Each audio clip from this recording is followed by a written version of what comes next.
Did you know that some of the biggest cybersecurity risks don't come from outside hackers, but from people within your organization? We call these insider threats.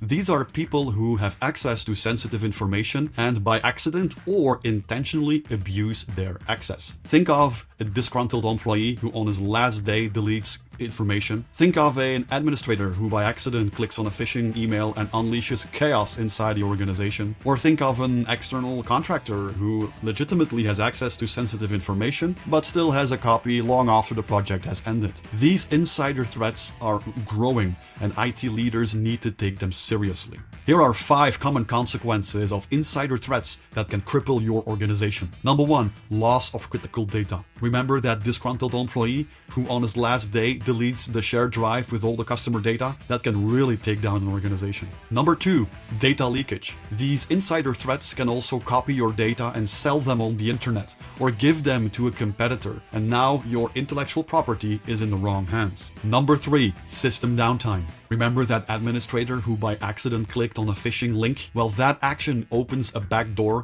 so that an attacker can install ransomware, which then encrypts all the files, which then takes down the machines. Number 4, reputational damage. When customers see this, your reputation as an organization gets a serious hit. They're thinking you're not trustworthy, you're not taking care of your IT systems, you're not taking care of the security and privacy of their sensitive data, so your reputation gets a hit. And number 5, lastly, financial loss. Think not just of missed revenue due to downtime, but also legal actions and fines because you did not take care of their sensitive data. So how do we deal with these insider threats? Well, it all starts with awareness and having a good strategy. So one of the things that you can do is background checks on those employees and contractors. Make sure you vet them because they are going to have access to sensitive information. Number 2, strong password policies and multi-factor authentication. I still see way too many organizations with just a username and a password and they're getting access. You need multi-factor authentication. Number 3, you need to audit the user activity and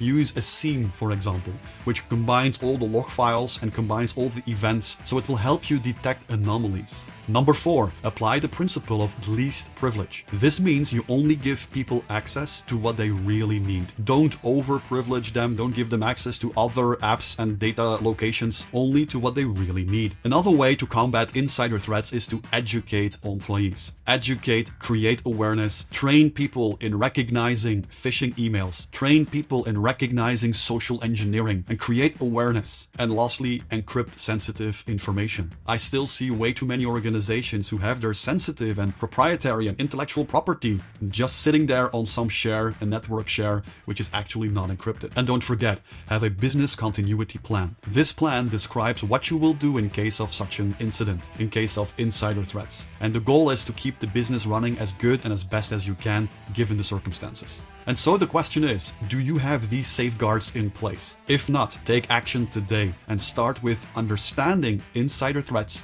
and how you can deal with them. And with that said, I wish you a wonderful day and see you next time.